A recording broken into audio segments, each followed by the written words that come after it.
Vasco da Gama കേരളത്തിൽ കപ്പലിറങ്ങിയ കാലം മുതൽ കേരളത്തിലെ മുസ്ലിമീങ്ങളുടെ നാശം തുടങ്ങി. നിങ്ങൾ ഈ വായനാശീലമുള്ള ആളുകൾക്ക് മലയാളത്തിലെ മനോഹരമായൊരു കവിതയുണ്ട്, ആയിഷ. ഈ വയലാറിൻ്റെ വയലാറെന്ന് പറയണത് കേരളത്തിലെ പണ്ടത്തെ ഈ ചെറിയ പെൺകുട്ടികളെ മുതിർന്ന മനുഷ്യന്മാർ കല്യാണം കഴിക്കുന്ന ഒരു ഇറച്ചിക്കാരൻ ഒരു ചെറിയ ആയിഷ എന്ന് പറയുന്ന ചെറിയ പെൺകുട്ടിയെ കല്യാണം കഴിക്കുന്ന സംഭവത്തെക്കുറിച്ചാണ് എന്ത് ചെയ്യുന്നത് പറയുന്നത്. പക്ഷേ പോർച്ചുഗീസ് ഭാഷയിൽ ഒരു ആയിഷ എന്ന കവിതയുണ്ട്. ആ കവിതയുടെ ഇതിവൃത്തം എന്താണെന്നറിയോ? നമ്മുടെ കൊയിലാണ്ടിക്കടുത്തൊരു പ്രദേശത്ത് ആയിഷ എന്ന് പറയുന്ന 18 വയസ്സുള്ളൊരു പെൺകുട്ടി കളിച്ചുകൊണ്ടിരിക്കുക. മുറ്റത്തുനിന്ന് ഇങ്ങനെ കളിച്ചുകൊണ്ടിരിക്കണു. ആ സമയത്ത് പോർച്ചുഗീസ് പട്ടാളക്കാർ കപ്പൽ കരക്കടുപ്പിച്ച് വന്ന് ആയിഷ എന്ന് പറയുന്ന പെൺകുട്ടിയെ ബലാത്കാരമായി പിടിച്ചു കൊണ്ടുപോയി കപ്പലിലിട്ട് ബലാത്സംഗം ചെയ്ത് കൊന്നുകളഞ്ഞു. ഇത് കണ്ട് മനസ്സ് നൊന്ത ഒരു പോർച്ചുഗീസ് പട്ടാളക്കാരൻ നാട്ടിൽ പോയിട്ട് എഴുതിയ കവിതയാണ് പോർച്ചുഗീസ് ഭാഷയിലെ ആയിഷ എന്ന് പറയുന്ന കവിത. ഒരു ഉദാഹരണമാണ്. ആയിരക്കണക്കിന് മുസ്ലിം സഹോദരിമാർ ബലാത്സംഗം ചെയ്യപ്പെടുകയും ആയിരക്കണക്കിന് പള്ളികൾ ചുട്ടരിക്കപ്പെടുകയും ഒക്കെ ചെയ്ത ചരിത്രമാണ് അധിനിവേശ കാലഘട്ടത്തിൽ പോർച്ചുഗീസുകാരുടെ കാലഘട്ടം മുതൽ ഇങ്ങോട്ട് കേരളത്തിലെ മുസ്ലിമീങ്ങൾക്ക് അനുഭവിക്കുന്നത്. നിങ്ങൾ പിന്നെ ഇനി മലപ്പുറം വെസ്റ്റുകാരെ നിങ്ങൾ ഈസ്റ്റുകാരെ ആരും പോയിട്ട് ചീത്ത പറയരുത് കേട്ടോ. ഈ മലപ്പുറം ഈസ്റ്റും വെസ്റ്റും തമ്മിലുള്ള വ്യത്യാസം അറിയോ? എന്തറിയോ? മലപ്പുറം വെസ്റ്റ് അസിലാണ്, മലപ്പുറം ഈസ്റ്റ് അല്ലെങ്കിൽ ഹിജ്റ ചെയ്ത ആളുകളാണ്. എന്തറിയോ? കേരളത്തിലെ മുസ്ലിമീങ്ങളിൽ മഹാഭൂരിപക്ഷവും തീരദേശത്ത് താമസിക്കുന്ന ആളുകളാണ്. 1400കളിലെ പോർച്ചുഗീസ് അധിനിവേശകാലത്തുണ്ടായിരുന്ന ക്രൂരമായ അക്രമത്തിൽ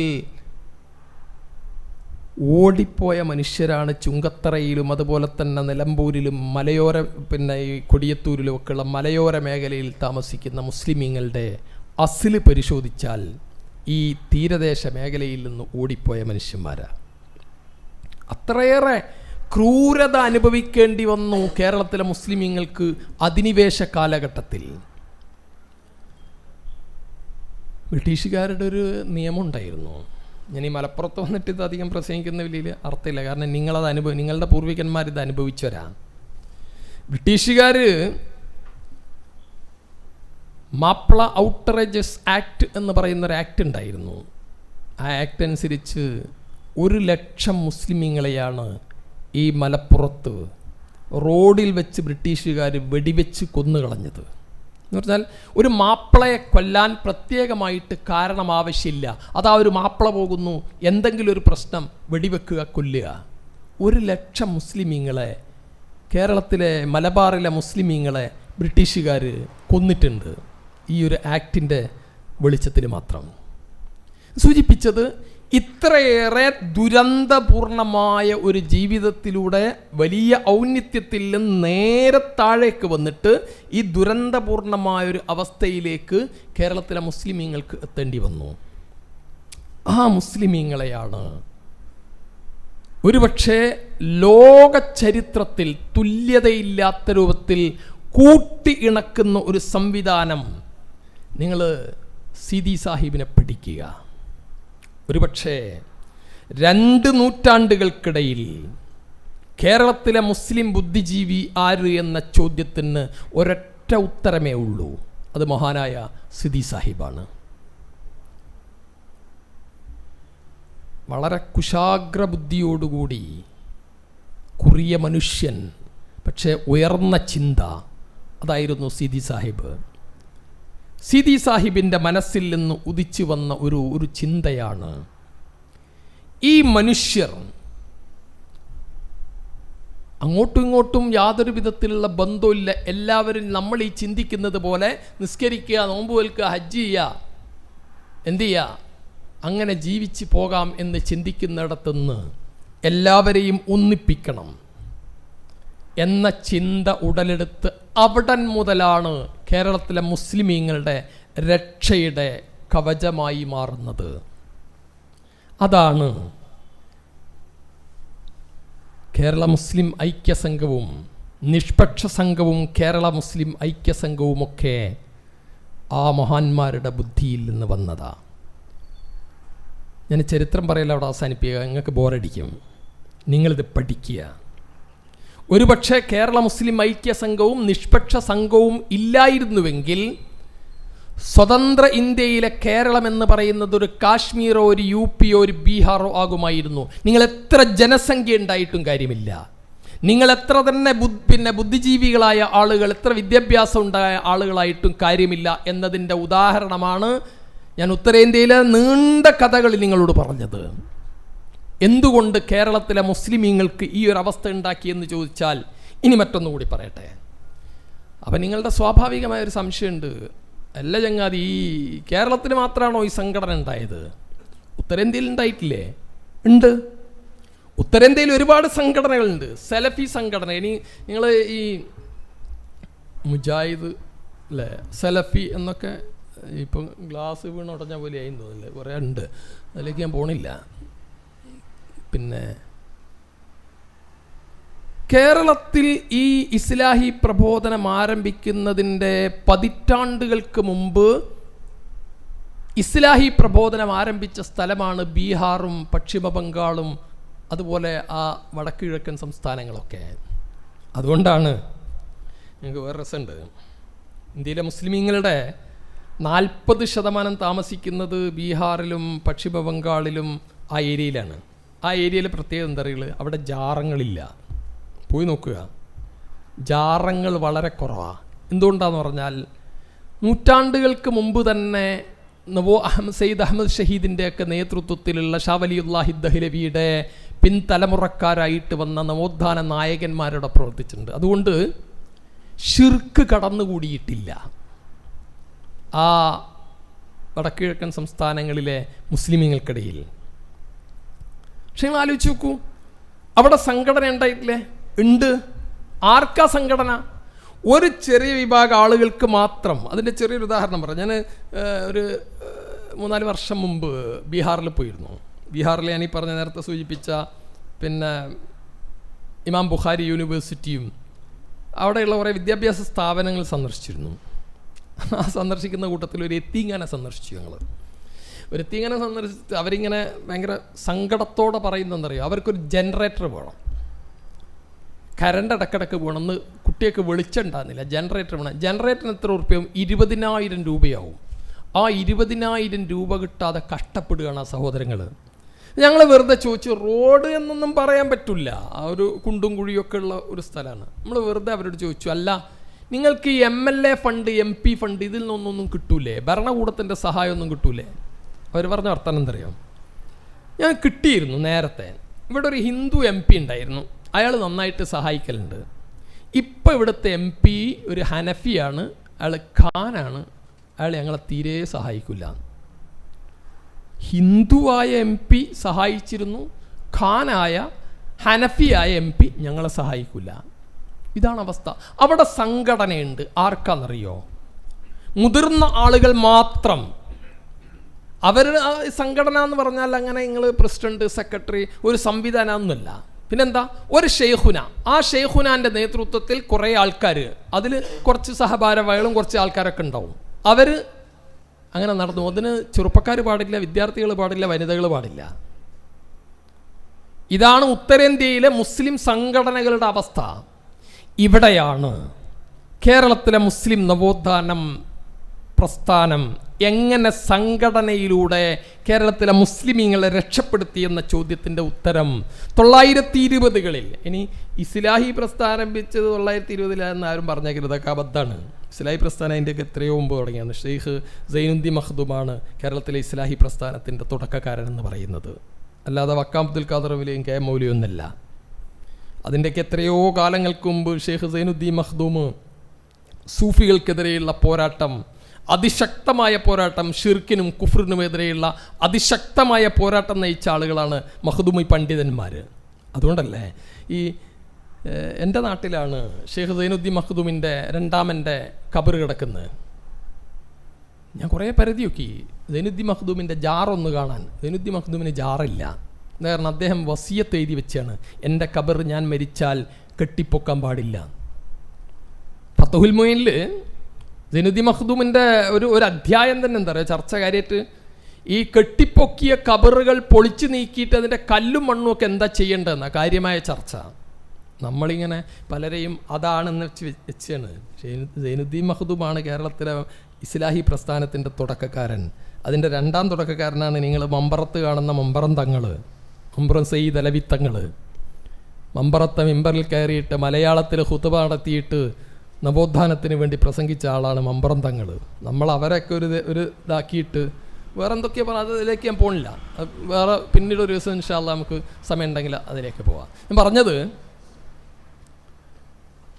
കേരളത്തിലെ മുസ്ലിമീങ്ങളെ ഈ വലിയ ആഴത്തിൽ ഈ കഴത്തിൽ നിന്ന് രക്ഷപ്പെടുത്താൻ കേരളത്തിലെ ഇസ്ലാഹി പ്രസ്ഥാനത്തിൻ്റെ നേതാക്കന്മാർക്ക് സാധിച്ചത് ഒന്നാമത്തേത് ബുദ്ധിജീവികളെ, പണ്ഡിതന്മാരെ, MK ഹാജി എന്ന് പറയുന്ന കച്ചവടക്കാരനെ, സിദി സാഹിബ് എന്ന് പറയുന്ന ബുദ്ധിജീവിയെ, KM മൗലവി എന്ന് പറയുന്ന അഗ്രഗണ്യനായ പണ്ഡിതനെ, എന്തിനും തയ്യാറായിട്ടുള്ള വട്ടം അബ്ദുള്ള ഹാജിയെ പോലെയുള്ള സാധാരണക്കാരായ മനുഷ്യരെ എല്ലാവരെയും ഒരുമിച്ച് കൂട്ടിയിട്ട് ലോകത്ത് ഇങ്ങനെ ഒരു ഇസ്ലാഹി പ്രസ്ഥാനം ഇവിടെ വിട്ടാൽ പിന്നെ ഈജിപ്തിൽ മാത്രമാണ് കാണുക, വേറെ എവിടെയില്ല.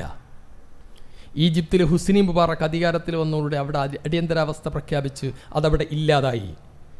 ലോകത്ത് ഇത്രമേൽ ശാസ്ത്രീയമായിട്ട് ഒരു സംഘടിതമായ ഇസ്ലാമിക പ്രസ്ഥാനം ലോകത്ത് നടക്കുന്നത് ഇത് കേരളത്തിൽ മാത്രമാണ്. അതാണ് ഇതിന് വേറെ ഒരു പ്രത്യേകത ഉണ്ട്. നമ്മൾ നേരത്തെ മറ്റ് സംസ്ഥാനങ്ങളിൽ നിന്ന് കേരളത്തിൻ്റെ പ്രത്യേകത പറഞ്ഞല്ലോ. ഇനി അറബ് നാടുകളിൽ നിന്ന് കേരളത്തിനുള്ളൊരു മഹത്വം കൂടിയുണ്ട്.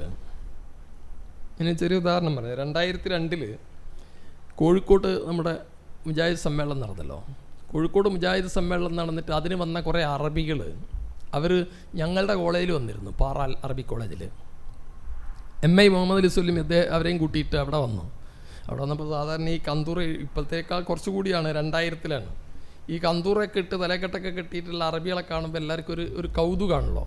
ഇന്നിപ്പം കോട്ടക്കലങ്ങാടിയിൽ അങ്ങോട്ടും ഇങ്ങോട്ടും തേരാപ്പാര നടക്കുന്നതുകൊണ്ട് പ്രശ്നമല്ല, അന്ന് കുറച്ചുകൂടി കുറവാണ്. അപ്പോൾ ഇത് കണ്ടപ്പോൾ അയൽപക്കത്തുള്ള അമുസ്ലിം സ്ത്രീകളൊക്കെ ഓടി വന്നു അറബികളെ കാണാൻ. പിന്നെ ആരൊക്കെയോ പറഞ്ഞു കൊടുത്തിട്ടുണ്ട്, അറബികളെ കണ്ടോലേക്കൊക്കെ പൈസ കൊടുക്കുന്നവരെ പറഞ്ഞു കൊടുത്തിട്ടുണ്ട്. അപ്പോൾ ഈ പൈസയൊക്കെ കിട്ടാൻ വേണ്ടി ഓടി വന്നതാണ്. ഇതിങ്ങനെ കൗതുകത്തോട് നോക്കുമ്പോൾ ഈ അറബികൾ ചോദിച്ചു, MIനോട് ചോദിച്ചു, അതാരാണ്? അപ്പോൾ പറഞ്ഞു ഇവിടുത്തെ ജാറുകളാണ്, ഇവിടുത്തെ അയൽവാസികളാണ്, അവരൊക്കെ ഹിന്ദുക്കളാണ്. എന്നാൽ അവരൊക്കെ വിളിക്കുക, നമുക്ക് കലിമയില്ലിക്കാന്ന്.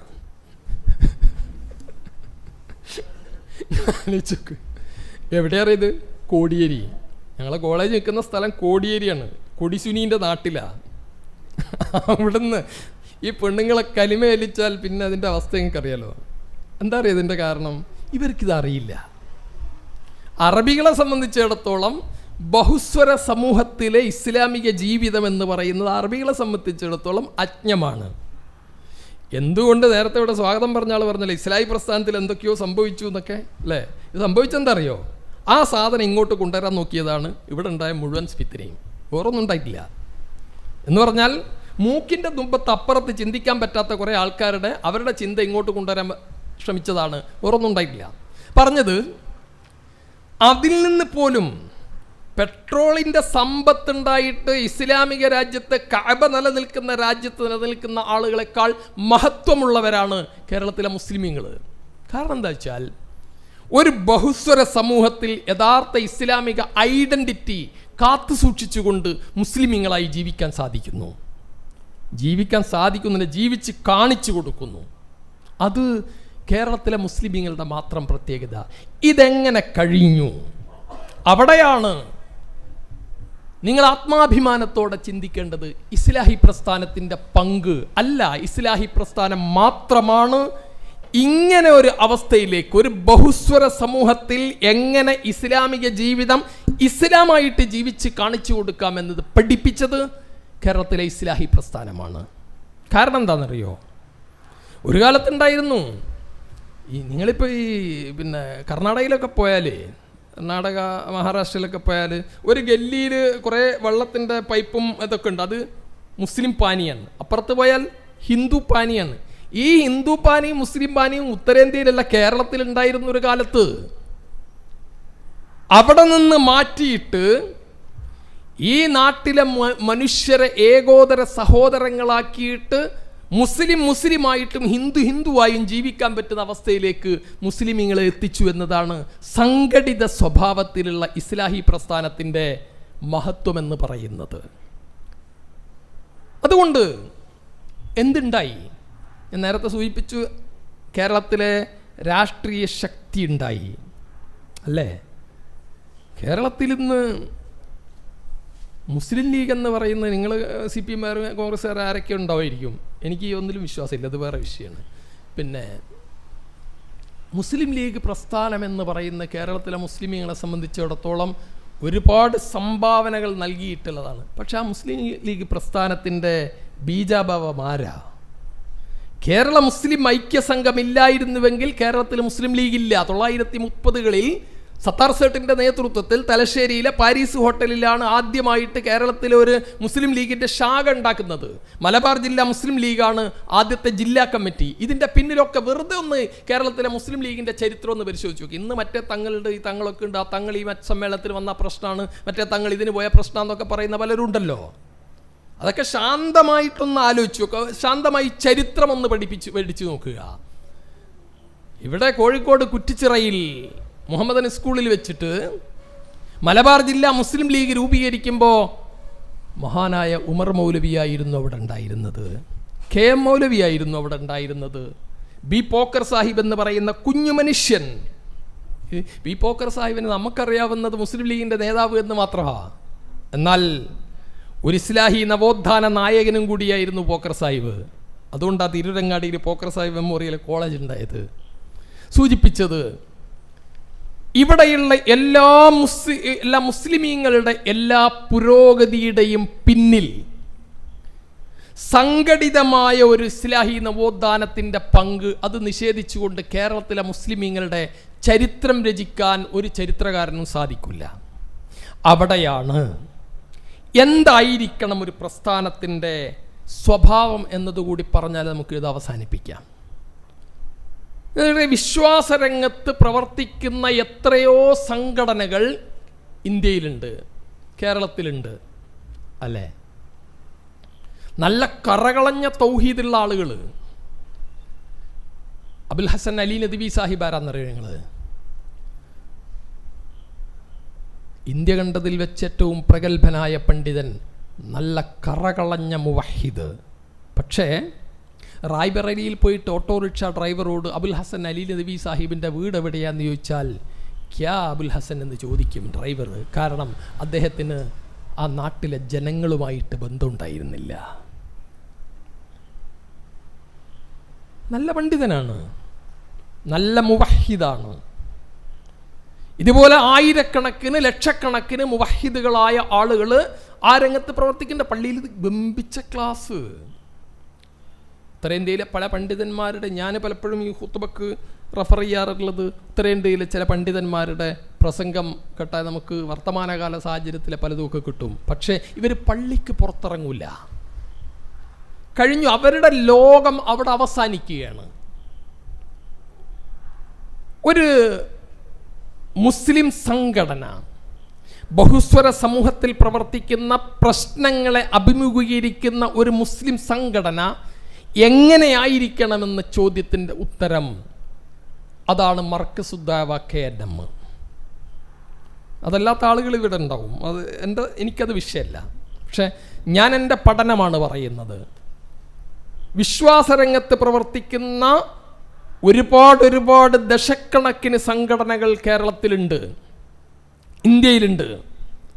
പക്ഷെ അവർ ആ രംഗത്ത് മാത്രമേ ഉള്ളൂ. വിദ്യാഭ്യാസ രംഗത്ത് പ്രവർത്തിക്കുന്ന ഒരുപാട് സംഘടനകളുണ്ട്, അവർ ആ രംഗത്ത് മാത്രമേ ഉള്ളൂ. സാമൂഹ്യ രംഗത്ത് പ്രവർത്തിക്കുന്ന ഒരുപാട് സംഘടനകളുണ്ട്, അവർ പക്ഷെ ആ രംഗത്ത് മാത്രമേ ഉള്ളൂ. ഇവിടെയാണ് കുൽ ഹാദിഹി സബീലി അദ്ഉ ഇലല്ലാഹി അലാ ബസീറത്തിൻ അന വമനിത്തബഅനി. കുൽ ഹാദിഹി സബീലി, ഇതാണ് എൻ്റെ മാർഗം. അദ്ഉ ഇലല്ലാഹി അലാ ബസീറത്തിൻ, ബസീറത്തോടുകൂടി അള്ളാഹുവിലേക്ക് ക്ഷണിക്കുന്ന. എന്താണ് ഈ ബസീറത്ത് എന്ന് പറഞ്ഞാൽ? കാലത്തിൻ്റെ ചുവരെഴുത്തുകൾ വായിച്ചുകൊണ്ട് ദഅവത്തിനെ ക്രമീകരിക്കുന്നതിനെയാണ് ബസീറത്ത് എന്ന് പറയുന്നത്. അത് ഒരു ബഹുസ്വര സമൂഹത്തിൽ നിന്നുകൊണ്ട് പള്ളിയിലെ മിമ്പറിൽ കയറിയിട്ട് പരസ്യമായിട്ട് പറയാണ് ഓണത്തിൻ്റെ ഭക്ഷണം കഴിക്കാൻ പാടില്ല, അല്ലെങ്കിൽ അമുസ്ലിങ്ങളുടെ ഭക്ഷണം കഴിക്കാൻ പാടില്ല. പിറ്റേന്ന് കുറ്റ്യാടി അങ്ങാടിയിൽ പ്രകടനം. എന്താണ്? വർഗീയത പരത്തുന്ന പള്ളി അടച്ചുപൂട്ടുക. ആരാ പള്ളി അറിയോ? സുന്നികളെ കാന്തപുരത്തിൻ്റെ പള്ളി അല്ല കേട്ടോ, മുജാഹിദ് പള്ളി. എങ്ങനെയുണ്ട്? നിങ്ങൾ ഓണത്തിന് വേണേ കൂട്ടരെ ഭക്ഷണം കഴിക്കാതിരിക്കുക ചെയ്തുള്ളൂ. മിമ്പറിൽ കയറിയിട്ട് പരസ്യമായിട്ട് ടൗണിലെ പള്ളിയിൽ നിന്ന് ഇത് പ്രസംഗിക്കാൻ പഠിപ്പിക്കുന്ന ദർശനമേതാ? അതിന് ഇസ്ലാഹ് എന്ന് പറയാൻ പറ്റൂല. അവിടെയാണ് ബസീറത്തൊഴിവായിട്ടുള്ള ഒരു ദഅവത്ത്. ഞങ്ങളുടെ മഞ്ചേരിയിൽ ഒരു സ്കൂളുണ്ട്. മഞ്ചേരിയിൽ മാത്രമല്ല, അത്യന്തം അപകടകരമായ രൂപത്തിൽ ഇവിടെ നിങ്ങൾ പലരും, ഞാനടക്കം പലരും ഇപ്പം എന്താ അറിയോ, 2002 ഒരു പിളർപ്പ് ഇസ്ലാഹി പ്രസ്ഥാനത്തിൽ നടന്നപ്പോൾ ഭാഗ്യമായിട്ട് കയറുന്ന കുറേ ആൾക്കാരുണ്ട്. എന്താ? ഗാലറി കയറിയിരുന്ന് കളി കാണാം. ഞാനിപ്പോൾ ഒന്നിലുമില്ല. എന്താ? അമ്പിച്ച പിളർപ്പ്, അതുകൊണ്ട് ഞാനൊന്നിലുമില്ല. ഇത് പറഞ്ഞു കേൾക്കുന്ന പലരും ഇല്ലേ? ഈ പിളർപ്പ് എന്താന്ന് പഠിക്കണം. ഈ പിളർപ്പ് 4 മൗലവിമാർ തമ്മിലുള്ള ചക്കോളത്തിപ്പോരായിരുന്നില്ല. അത്യന്തം അപകടകരമായ ചില സൂചനകളായിരുന്നു ഇസ്ലാഹി പ്രസ്ഥാനത്തിൻ്റെ പിളർപ്പെന്ന് പറയുന്നത്. അതിൻ്റെ അവസാനത്തെ പതിപ്പാണ് മഞ്ചേരിയിൽ, അതുപോലെ തന്നെ പെരിന്തൽമണ്ണയിൽ, തലശ്ശേരിയിൽ, അതുപോലെ തന്നെ തൃശ്ശൂരിലൊക്കെ ചില സ്കൂളുകൾ തുറന്നിട്ടുണ്ട് ഇപ്പോൾ. ആ സ്കൂളിൻ്റെ പ്രത്യേകത എന്താ അറിയോ? മതം മാത്രമേ പഠിക്കണ്ടൂ, വേറൊന്നും പഠിക്കണ്ട. വിദ്യാഭ്യാസം എന്ന് പറഞ്ഞാൽ ഖുർആനും ഹദീസും ഫിഖും പഠിക്കലാണ് വിദ്യാഭ്യാസം എന്ന് പറഞ്ഞാൽ. അല്ലാതെ എന്ത് ചെയ്യണ്ടില്ല, മറ്റ് വിദ്യാഭ്യാസത്തിൻ്റെ ഒന്നും ആവശ്യമില്ല. ഇത് പറഞ്ഞിട്ട് നൂറുകണക്കിന് കുട്ടികളെ, മുസ്ലിം കുട്ടികളെ, മെഡിസിന് അഡ്മിഷൻ കിട്ടിയ കുട്ടികളെ, ആർട്സ് കോളേജുകളിൽ അഡ്മിഷൻ കിട്ടിയ കുട്ടികളെ കൊണ്ടുപോയി ചേർത്തിട്ട് പഠിപ്പിക്കുന്നു. മഞ്ചേരിയിലും പെരിന്തൽമണ്ണയിലും ചൊക്ലിയിലും ഇവിടെയൊക്കെ തൃശ്ശൂരുമൊക്കെ. ഏതിൻ്റെ പേരിലാണെന്നറിയോ? മുജാഹിദ് എന്ന് പറഞ്ഞുകൊണ്ട്. നമുക്ക് മിണ്ടാതിരിക്കാം, നമുക്ക് ഗാലറിയിൽ കയറിയിരുന്നിട്ട് സുഖമായിട്ട് കളി കാണാം. പക്ഷേ നാളെ നിങ്ങളുടെ വീട്ടകത്ത് ഇത് വരാൻ പോവാണ്. ഇത് മഹാദുരന്തമാണ്. ഇനി മലപ്പുറത്ത് കലക്ട്രേറ്റിൻ്റെ പിറകു വശത്തുള്ള ഒരു ഹാളിൽ 2 വർഷം മുമ്പ് ഒരു യോഗം നടന്നു. അതാണ് നിങ്ങൾ ഇന്ന് കാണുന്ന അവളെ കിറുക്ക് പിടിച്ച കുറച്ച് മനുഷ്യന്മാരുടെ ഇതില്ലേ, എന്താണ്, എക്സ് മുസ്ലിംസ് അല്ലേ? ആ സമ്മേളനത്തിൽ പങ്കെടുത്തതിൽ നല്ലൊരു ശതമാനം അറബിക് കോളേജിൽ പഠിച്ച കുട്ടികളായിരുന്നു. എവിടെ നിന്നാണ് ഈ അവസ്ഥയിലേക്ക് കുട്ടികൾ എത്തിയത്? വെറുതെ എത്തിയതല്ല. 2002 മുജാഹിദ് പ്രസ്ഥാനത്തിൻ്റെ പിളർപ്പോടുകൂടി ഒരു വലിയ ദുരന്തം കേരളത്തിലേക്ക് കൊണ്ടുവന്നു. ഹദീസിൻ്റെ പേരിലുള്ള ആവശ്യമില്ലാത്ത ഒരുപാട് ചർച്ചകൾ കൊണ്ടുവന്നു. ഒരു പല്ലീനെ കൊന്നാലേ പള്ളിയെടുത്ത കൂലിയാണ്. നമ്മളെ മിമ്പർമെന്നുള്ള ഖുത്ബയാണേ, അമ്പിച്ച ഖുത്ബ, അഹമ്മദ് സ്വലാത്തൊക്കെ പാടി ആടി പറഞ്ഞുകൊണ്ടുള്ള ഖുത്ബകളാണ്. ഒരു പള്ളീനെ കൊന്നാൽ, പല്ലീനെ ഒറ്റയടിക്ക് കൊല്ലണം, എന്നാൽ പള്ളിയെടുത്ത കൂലിയാണ്. വിവരം കെട്ട ഈ മിമ്പർമിൽ കയറുന്ന വിവരം കെട്ട മനുഷ്യൻ അത്രയും പറഞ്ഞ് അവസാനിപ്പിക്കുക. പക്ഷേ സദസ്സിലിരിക്കുന്ന വിവരമുള്ള കുട്ടികൾ ചിന്തിച്ചു, ഒരു പല്ലീനെ കൊന്ന പള്ളിയെടുത്ത കൂലി, അപ്പോൾ പള്ളിയെടുത്താലോ? ഒരു പല്ലീനെ കൊന്ന കൂലി, ഇമ്മതം നമുക്ക് വേണ്ടെന്ന് ആ കുട്ടികൾ തീരുമാനിച്ചു. ആരാ ഉത്തരവാദി? അല്ലേ? ഇങ്ങനെ ഒരുപാട് ആവശ്യമില്ലാത്ത ഒരുപാട് ചർച്ചകൾ കൊണ്ടുവന്നത് യഥാർത്ഥത്തിൽ ഇസ്ലാമിൻ്റെ ശത്രുക്കൾ. നിങ്ങൾ നാളെ തന്നെ മർക്കസ് ദേവര് മെമ്പർഷിപ്പ് എടുക്കണ്ട, പക്ഷെ ചില വസ്തുതകൾ പഠിക്കണം. എങ്ങനെയാ ഇസ്ലാമിക ലോകത്ത് ഇത്ര വലിയ കുഴപ്പമുണ്ടാക്കിയത്? ആരാ? അബ്ദുല്ലാഹിബിൻ സബ എന്ന് പറയുന്നൊരു മനുഷ്യനാണ്. അയാളാരാ? നല്ല പണ്ഡിതൻ, കണ്ടാൽ നല്ല നീണ്ട താടിയും നല്ല നിസ്കാരത്തയമ്പും, അബൂലഹബിനെ കൊണ്ട് പറഞ്ഞതുപോലെ ജ്വാലമുഖനായൊരു മനുഷ്യനയാൾ. നല്ല കണ്ട ഭയങ്കര പ്രസംഗമാണെങ്കിൽ കേട്ടിരുന്ന് പോകും. ഭക്തി ഇങ്ങനെ താടിയിലൂടെ ഒലിച്ചിറങ്ങുന്ന പ്രസംഗ. ആരുടേത്? അബ്ദുല്ലാഹിബിൻ സബഇൻ്റെത്. ഇയാൾ ചെയ്ത പണി എന്താ അറിയോ? നിങ്ങൾ വെറുതെ ചരിത്രം പഠിക്കുക. മറ്റേ ഷേഖ് മുഹമ്മദ് കാരക്കുന്ന് എഴുതിയിട്ടുള്ള ഫാറൂഖ് ഉമർ എന്ന് പറയുന്നൊരു പുസ്തകമുണ്ട്. ഐ പി ചെറുക്ക, നല്ലതാര് പറഞ്ഞാലും കേൾക്കണമല്ലോ അല്ലേ? ആ പുസ്തകം ഒന്ന് വായിച്ചു നോക്കണം. ഉമർ റളിയല്ലാഹു അൻഹു എന്ന് പറയുന്ന അതിബുദ്ധിമാനായ മനുഷ്യൻ്റെ ഒരു പ്രഖ്യാപനമുണ്ട് ഖലീഫയുടെ. റളിയല്ലാഹു അൻഹു എന്ന് വെറുതെ യാന്ത്രികമായി പറഞ്ഞില്ല, ആത്മാർത്ഥമായി പറഞ്ഞു പോകും. റളിയല്ലാഹു അൻഹുവിൻ്റെയൊക്കെ ചരിത്രം പഠിക്കുമ്പോൾ അദ്ദേഹം ആദ്യം മിമ്പർമ കയറിയിട്ടേ ഖിലാഫത്ത് ഏറ്റെടുത്ത ഉടനെ ആദ്യം നടത്തുന്ന പ്രഖ്യാപനം എന്താ അറിയോ? 2 പ്രഖ്യാപനമാണ്. ഒന്ന്, ഖാലിദ് ബിൻ വലീദ് റളിയല്ലാഹു അൻഹുവിനെ സർവ്വസൈന്യാധിപ സ്ഥാനത്ത് നിന്ന് പുറത്താക്കിയിരിക്കുന്നു. രണ്ടാമത്തേത്, ഒരൊറ്റ സ്വഹാബിയും മദീന വിട്ട് പുറത്തു പോയി താമസിക്കാൻ പാടില്ല, എല്ലാവരും നിർബന്ധമായി ഇവിടെ തന്നെ നിന്നുള്ള, എവിടെയും പോകാൻ പാടില്ല. അതൊരു ഭയങ്കര പ്രഖ്യാപനമായിരുന്നു, ഒരു വലിയ വിപ്ലവമായിരുന്നു. ഉസ്മാൻ ബിൻ അഫ്ഫാൻ റളിയല്ലാഹു അൻഹുവിൻ്റെ കാലമായപ്പോൾ ആ നിയമം ബാത്തിലാക്കി. ആളുകൾ വിവിധ സ്ഥലങ്ങളിൽ പോയി താമസിച്ചു. അബ്ദുല്ലാഹിബിൻ സബ തക്കം പാർത്തിരിക്കുകയായിരുന്നു. അദ്ദേഹം സിറിയയിലും ഈജിപ്തിലും യമനിലും ഒക്കെ പോയിട്ട് നല്ല ക്ലാസ് എടുത്തു, അടിപൊളി ക്ലാസ്. ഞാൻ നമ്മുടെ ഇത് പിന്നെ രേഖക്ക് പുറത്തുള്ള വർത്തന കേട്ടോ. ഞാൻ നമ്മുടെ നാട്ടിലെ പല മൗലവിമാരും പ്രസംഗം കേട്ടാൽ ഇത് അബ്ദുല്ലാഹിബിൻ സബയിനെ ഓർമ്മ വരുത്തുന്നുണ്ട്. കാരണം അത് ജീവിതത്തിലില്ലാത്ത കാര്യം പ്രസംഗിക്കുന്നതിൽ വലിയ അർത്ഥമൊന്നുമില്ലല്ലോ. അബ്ദുല്ലാഹിബിൻ സബയിൻ്റെ പ്രസംഗം ഭയങ്കര ഭക്തി ഉണ്ടാക്കുന്ന പ്രസംഗമാണ്. അദ്ദേഹം പോയിട്ട് പ്രസംഗിച്ചു. എന്താ പ്രസംഗിക്കുന്നത്? അള്ളാഹുവിൻ്റെ റസൂലിൻ്റെ മഹത്വം, അള്ളാഹുവിൻ്റെ റസൂലിൻ്റെ കുടുംബത്തിൻ്റെ മഹത്വം, ഇതൊക്കെ ഇങ്ങനെ പറഞ്ഞ് തരിപ്പ് കയറ്റി പരലോകം പറഞ്ഞ് കരയിപ്പിച്ചിട്ട് അവസാനം അബ്ദുല്ലാഹിബിൻ സബ പറയും, ഉസ്മാൻ അത്ര ശരിയല്ല. സംഗതി ഖലീഫയൊക്കെ ആണെങ്കിലും ഉസ്മാൻ്റെ അടുത്ത് ഒരുപാട് തകരാറുണ്ട്. മൂപ്പര് യഥാർത്ഥത്തിൽ അങ്ങനെ അത്ര റളിയല്ലാഹു അൻഹു എന്ന് ഖുർആൻ പറഞ്ഞ സഹാബികളുടെ കൂട്ടത്തിലുള്ള ആളല്ലല്ലോ ഉസ്മാൻ. കാരണം എന്താ? ബദറിൽ പങ്കെടുത്തിട്ടില്ല, ബൈഅത്തുർ റിദ്വാനിൽ പങ്കെടുത്തിട്ടില്ല. അങ്ങനത്തെ ഉസ്മാൻ ആൾ ശരിയല്ല. വെറുതെ ഒരു ചെറിയ ഇതേ സാധനമാണ് 2002 ഇവിടെ ഉണ്ടായത്. തൗഹീദിൻ്റെ മഹത്വം, തൗഹീദി പ്രസ്ഥാനത്തിലേക്ക് കുറ്റിച്ചിറയിലെ അതുപോലെ തന്നെ പൂനൂരിലെ കൊട്ടപ്പുറത്തെ വാദപ്രതിവാദത്തിലൂടെ കേരളത്തിലെ മുസ്ലിമീങ്ങൾക്കിടയിൽ തൗഹീദ് ഉണ്ടാക്കിയതിൻ്റെ മഹത്വം പ്രസംഗിച്ചു. എന്നിട്ട് പറഞ്ഞു ചില ആളുകൾ ഇങ്ങനെയാണ് എന്ന്. യഥാർത്ഥ അബ്ദുല്ലാഹിബിൻ സബ തന്നെ. അബ്ദുല്ലാഹിബിൻ സബ അവസാനം എന്തുണ്ടെന്നറിയോ? പരിശുദ്ധ റമളാനിൽ വിശുദ്ധ ഖുർആൻ ഓതിക്കൊണ്ടിരിക്കുന്ന ഉസ്മാൻ റളിയല്ലാഹു അൻഹുവിനെ ഈജിപ്തിൽ നിന്നും സിറിയയിൽ നിന്നും വന്ന മുസ്ലിമീങ്ങൾ വാളാൽ വെട്ടിക്കൊന്നു. ആരെ? അശറത്തുൽ മുബശ്ശിരീങ്ങളിൽ പെട്ട ദുന്നൂറൈൻ എന്ന റസൂലുള്ള ഓമനിച്ച് വിളിച്ച, ഉസ്മാന്റെ ധനത്തോളം ദീനിന് മറ്റാരുടെയും ധനം ഉപകാരപ്പെട്ടിട്ടില്ലെന്ന് അള്ളാഹുവിൻ്റെ റസൂൽ പറഞ്ഞ ആ ഉസ്മാൻ റളിയല്ലാഹു അൻഹുവിനെ ലാ ഇലാഹ ഇല്ലല്ലാഹ് എന്ന കലിമത്ത് തൗഹീദ് ചൊല്ലിയ മുസ്ലിമീങ്ങളാണ് പ്രിയപ്പെട്ട സഹോദരങ്ങളെ വെട്ടിക്കൊന്നു കളഞ്ഞത്. ഖുർആൻ ഓതിക്കൊണ്ടിരിക്കുന്ന വിശുദ്ധ റമളാനിൽ. ഞാൻ സൂചിപ്പിച്ചത് ഇതേ ഒരു സാമ്യത കേരളത്തിലെ ഇസ്ലാഹി പ്രസ്ഥാനത്തിൻ്റെ ഇടയിലുണ്ടായിട്ടുള്ള ഈ ദുരന്തങ്ങൾക്കുണ്ട്. അതുകൊണ്ട് എനിക്ക് ഒന്നും കൂടി പറയട്ടെ, അവസാനിപ്പിക്കാം. വക്കം അബ്ദുൽ ഖാദർ മൗലവി മഹാപണ്ഡിതനാണ്, ലോകമറിയപ്പെടുന്ന പണ്ഡിതനാണ്.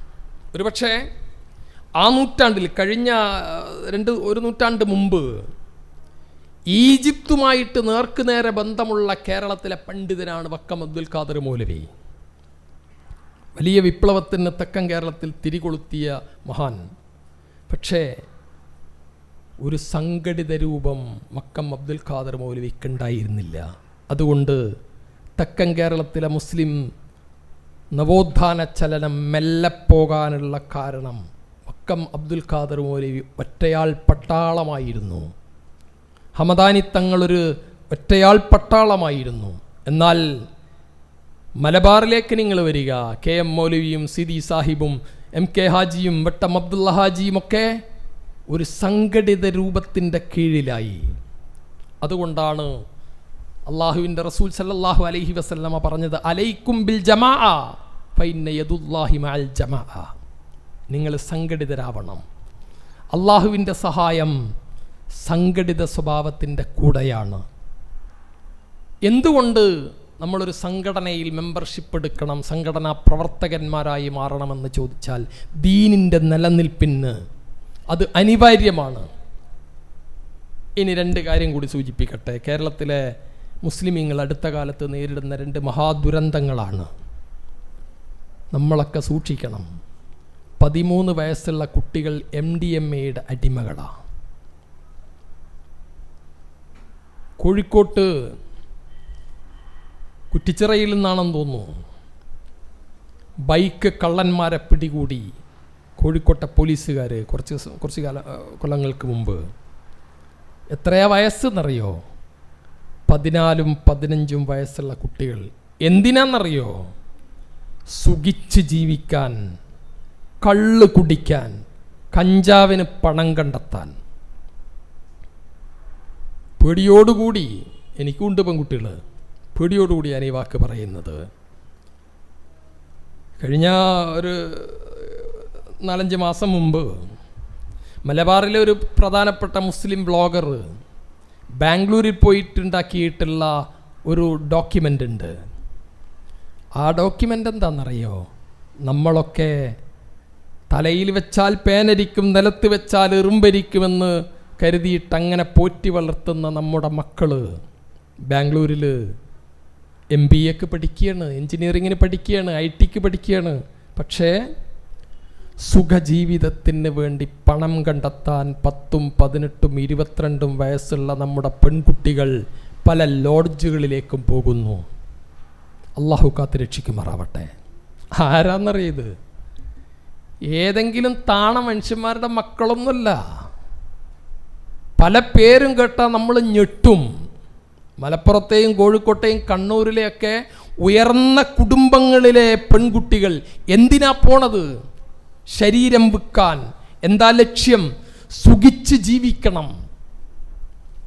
കുറച്ച് കഴിയുമ്പോൾ മയക്കുമരുന്നിൻ്റെ അടിമകളായിട്ട് ഈ കുട്ടികൾ മാറുന്നു. പ്രിയപ്പെട്ടവരെ, എന്തുകൊണ്ട് ഈ കുട്ടികൾ ഇങ്ങനെ പോകുന്നു എന്ന് ചോദിച്ചാൽ അതാണ് അള്ളാഹുവിൻ്റെ റസൂൽ സല്ലല്ലാഹു അലൈഹി വസല്ലമ പറഞ്ഞത്, നിങ്ങളൊരു ജമാഅത്ത് മുറുകെ പിടിക്കണം. ഒറ്റപ്പെട്ട കുഞ്ഞാടുകളെയാണ് ചെന്നായ്ക്കൾ പിടിക്കുക എന്ന് റസൂലുള്ളാഹി സല്ലല്ലാഹു അലൈഹി വസല്ലമ പറഞ്ഞത്. ഞാൻ എൻ്റെ MSMൻ്റെ മക്കളെ കാണുമ്പോൾ, MSMൻ്റെ കുട്ടികളെ കാണുമ്പോൾ ചേർത്ത് പിടിക്കാൻ തോന്നാറുണ്ട്. എന്തറിയോ? എൻ്റെ മക്കളുടെ രക്ഷാകവചമാണ് ഇസ്ലാമിക പ്രസ്ഥാനം, ഇസ്ലാഹി പ്രസ്ഥാനത്തിൻ്റെ വിദ്യാർത്ഥി പ്രസ്ഥാനം. എന്താ? എൻ്റെ മോനെ എനിക്ക് ധൈര്യമായിട്ട് പറഞ്ഞേക്കാം, കോളേജിൽ പറഞ്ഞേക്കാം, അവിടുത്തെ MSM യൂണിറ്റിൽ മെമ്പറായാൽ എൻ്റെ മോൻ വഴിപിഴച്ച് പോകില്ല എന്ന് എനിക്ക് 100ക്ക് 100 വട്ടം ഉറപ്പിച്ച് പറയാൻ കഴിയും. അത് കഴിയുന്നില്ല പല മക്കൾക്കും, പല രക്ഷിതാക്കൾക്കും. എന്തിനാ സംഘടനയിൽ പ്രവർത്തിക്കുന്നത്? എന്തിനാ മക്കളെ, ചെറുപ്പക്കാരെ സംഘടനയിൽ എത്തിക്കുന്നത്? സംഘടനാ നേതാക്കന്മാർക്ക് എന്തെങ്കിലും കിട്ടാനല്ല, മറിച്ച് നമ്മുടെ മക്കൾ രക്ഷപ്പെടാനാ, നമ്മുടെ കുടുംബം രക്ഷപ്പെടാനാ. അവസാനിപ്പിക്കട്ടെ. നമ്മൾ നേരത്തെ പറഞ്ഞ എക്സ് മുസ്ലിങ്ങളില്ലേ, ഇത് എൻ്റെയും നിങ്ങളുടെയും വീട്ടുപടിക്കലെത്തിയിട്ടുണ്ട്. കഴിഞ്ഞ ഒരു വർഷം മുമ്പ് തലശ്ശേരിയിലൊരു പ്രധാനപ്പെട്ട കോളേജുണ്ട്, ബ്രണ്ണൻ കോളേജ്. ആ ബ്രണ്ണൻ കോളേജിൽ 2015 BA അറബിക്ക് കഴിഞ്ഞ കുട്ടികളുടെ ഒരു ഗെറ്റ് ടുഗദർ ഉണ്ടായിരുന്നു.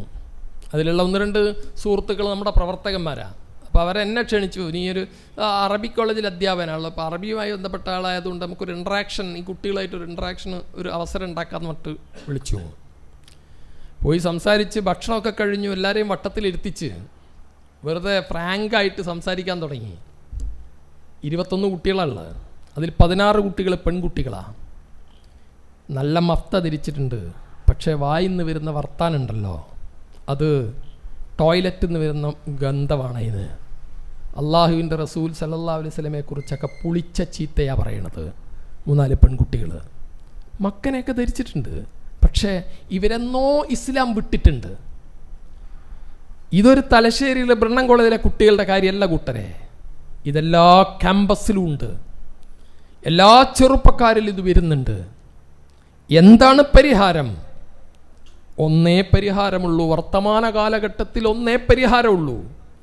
അവരെ ഒരു ജമാഅത്തിലേക്ക്, ഒരു ഇസ്ലാമിക കൂട്ടായ്മയിലേക്ക് അവരെ കൊണ്ടുപോകണം. എങ്കിലേ പഠനം നടക്കൂ, എങ്കിലേ ചർച്ചകൾ നടക്കൂ. ഇസ്ലാമികമായ ചർച്ചകളും ഇസ്ലാമികമായ ഗവേഷണങ്ങളും ഇസ്ലാമികമായ പഠനങ്ങളും എങ്കിലേ നടക്കൂ. MSM എന്തിനാണെന്ന് ചോദിച്ചാൽ KNMൻ്റെ നേതാക്കന്മാർക്ക് സംഘടനയിലെ മെമ്പർമാരെ കാണിക്കാനുള്ളതല്ല. നമ്മുടെ മക്കൾ ദീന് വിടാതിരിക്കാനാണ്. നമ്മുടെ മക്കൾ നാളെ ഒരു ജബ്ബാർ മാഷായി മാറാതിരിക്കണമെങ്കിൽ, ഒരു ലിയാഖത്തരിയായി മാറാതിരിക്കണമെങ്കിൽ നമ്മുടെ മക്കളെ ഒരു സംഘടിത രൂപത്തിലേക്ക് കൊണ്ടുപോകണം. എങ്കിലേ അവർ ഈ ദീനിൻ്റെ പാതയിൽ ഉറച്ചു നിൽക്കൂ. അല്ലെങ്കിൽ അവരെ പിടികൂടാൻ കഴുക കണ്ണുമായിട്ട് ക്യാമ്പസുകളിൽ നിന്ന് ഇഷ്ടം പോലെ ആളുകളുണ്ട്. ഗേയും കേട്ടിട്ടില്ലേ? ഇപ്പോൾ മോഹൻലാലിനെ പണ്ട് നിങ്ങൾക്ക് എങ്ങനെയാണെന്ന് എനിക്ക് പണ്ട് അയാളുടെ അഭിനയം തന്നെ ഇഷ്ടമല്ല. ഒരു കോമാളി വേഷം കിട്ടുന്ന മനുഷ്യനാണ്. കണ്ടില്ലേ ബിഗ് ബോസ് ഇതിൻ്റെ ഇതിൽ എന്താണ് ഈ ഞാൻ അതിലേക്ക് പോകണില്ല, പോയാൽ കുറേ സമയം പോകും. കഴിഞ്ഞ ജാബറിൻ്റെ ക്ലാസ് ആയിരുന്നല്ലോ, ജാബറിൻ്റെ ക്ലാസ് സ്വാഭാവികമായിട്ട് ആ വിഷയത്തിലേക്ക് പോകുമല്ലോ അല്ലേ. ഈ ഗേ ലെസ്ബിയൻ എന്നൊക്കെ പറഞ്ഞാൽ എന്താ, അതൊരു തരം മാനസിക രോഗമാണ് യഥാർത്ഥത്തിൽ. ആണും കല്യാണം കഴിക്കുക, പെണ്ണും കല്യാണം കഴിക്കുക എന്ന് പറഞ്ഞാൽ അത് വലിയ തത്വശാസ്ത്രമാണ്. ഇന്ന് പണ്ടൊക്കെ അത് വൃത്തികെട്ട പ്രകൃതി വിരുദ്ധം എന്നൊക്കെയായിരുന്നു പറയും. ഇപ്പോൾ വലിയ തത്വശാസ്ത്രമാക്കിയിട്ട് കൊണ്ടുവരിക, അത് വലിയ കച്ചവടമാണ്.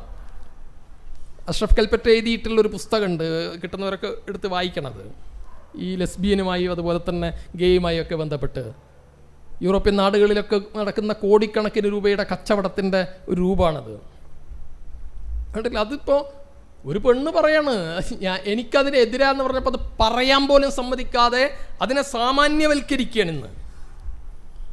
ഞാൻ നോക്കൂ, ഈ ആണും കല്യാണം കഴിച്ച് പെണ്ണും കല്യാണം കഴിച്ച് ഓടിപ്പോയ കുട്ടികൾ ആരെങ്കിലും ഹിന്ദുക്കളെ കണ്ടോ നിങ്ങൾ? വെറുതെ ആലോചിച്ചു പോകുക. ചിലപ്പോൾ അത് ഉണ്ടാവും, പക്ഷേ പത്രത്തിൽ മീഡിയകളിൽ ശ്രദ്ധ നേടുന്ന ഏത് കുട്ടികളാ? അത് നൂറയും അത് അദീലയും ഇവരൊക്കെയാ. എന്താ കാരണം? അത്തരത്തിൽ മുസ്ലിം കുട്ടികൾക്ക് വേണ്ടി ബലവിരിച്ച് ആളുകൾ നിൽക്കുന്നു. അവിടെയാണ് നമ്മുടെ മക്കളെ രക്ഷപ്പെടുത്താൻ, ഒറ്റപ്പെട്ട കുഞ്ഞാടുകളായിട്ട് നമ്മളെ മക്കൾ മാറിപ്പോകാതിരിക്കാൻ നമ്മൾ ആ കുട്ടികൾ ഒരു ഇസ്ലാമിക ചട്ടക്കൂടുകളിലേക്ക്, ഒരു ജമാഅത്തിലേക്ക് അവരെ വളച്ചിടേണ്ടതുണ്ട്. നമ്മൾ അങ്ങനെ ആയിരിക്കണം. എങ്കിലേ ഇന്ത്യയിലെ മുസ്ലിമീങ്ങൾക്ക് ആത്മാഭിമാനത്തോടുകൂടിയുള്ള ജീവിതം ഇനിയും സാധ്യമാകണമെങ്കിൽ ബസീറത്തോടുകൂടി ഈ നാട്ടിൽ പ്രവർത്തിക്കുന്ന ഒരു സംഘടിത രൂപമുണ്ടാവണം. അള്ളാഹു നമ്മെ അനുഗ്രഹിക്കുമാറാവട്ടെ. പറഞ്ഞതും കേട്ടതുമൊക്കെ സ്വാലിഹായ അമലായി റഹ്മാനായ നാഥൻ സ്വീകരിക്കുമാറാവട്ടെ. റബ്ബന ആതിനാ ഫിദ്ദുനിയ ഹസന വഫിൽ ആഖിറതി ഹസനതൻ വഖിനാ അദാബന്നാർ. ربنا تقبل منا إنك أنت السميع العليم وتب علينا إنك أنت التواب الرحيم. آمين برحمتك يا أرحم الراحمين. السلام عليكم ورحمة الله.